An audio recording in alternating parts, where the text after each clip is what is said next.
ஒரு அருமையான பெற்றோர் தங்கள் அனுபவத்தை சொல்கிறார்கள், கவனியுங்கள்.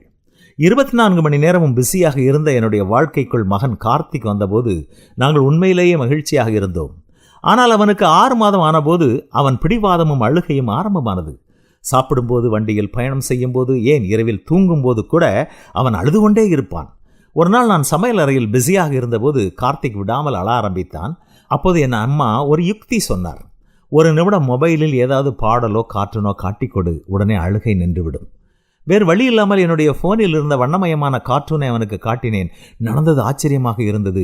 ஒரே நொடியில் அவன் அழுகையை நிறுத்தி கண்களை அந்த மொபைல் திரையில் பதித்து விட்டான்.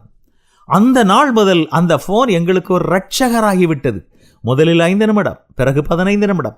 அவன் அழும்போதோ அல்லது எங்களுக்கு கொஞ்சம் அமைதி வேண்டும் என்று நாங்கள் நினைக்கும் போதோ உடனே அவன் கையில் மொபைலை கொடுப்பது ஒரு வழக்கமாக மாறிவிட்டது. அவன் அதற்கு பழகிவிட்டான். 1 வயது ஆனபோது அவன் எங்களை பார்த்து சிரிப்பதே ஃபோன் ஆன் செய்யும் போது மட்டும்தான்.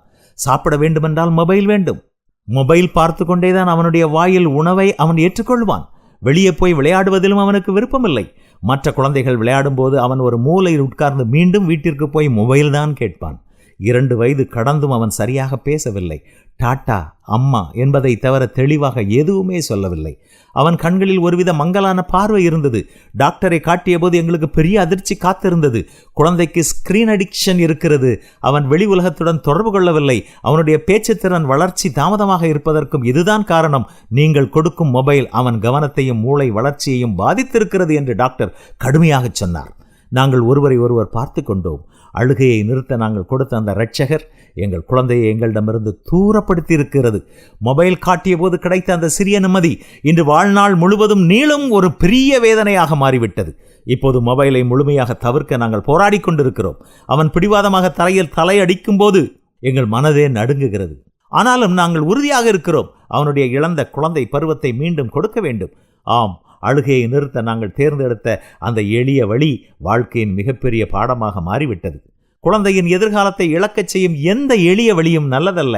இது ஒரு அனுபவம். யாருக்கும் இது நடக்காதிருக்கட்டும். இன்றைய பிஸியான உலகில் மக்கள் செய்யும் மிகப்பெரிய தவறு இது. இதோ பிள்ளைகள் கர்த்தரால் வரும் சுதந்திரம், கற்பத்தின் கனி அவரால் கிடைக்கும் பலன் என்று பரிசுத்த வேதம் நமக்கு கற்றுத்தருகிறது. நம் குழந்தைகளுக்கு விலை மதிக்க முடியாத நேரத்தை கொடுப்போம். பிள்ளைகளின் சீரான வளர்ச்சி கண்டு தேவனை துதிப்போம். என்ன கவனமாக இருப்போமா பிள்ளை வளர்ப்பில்?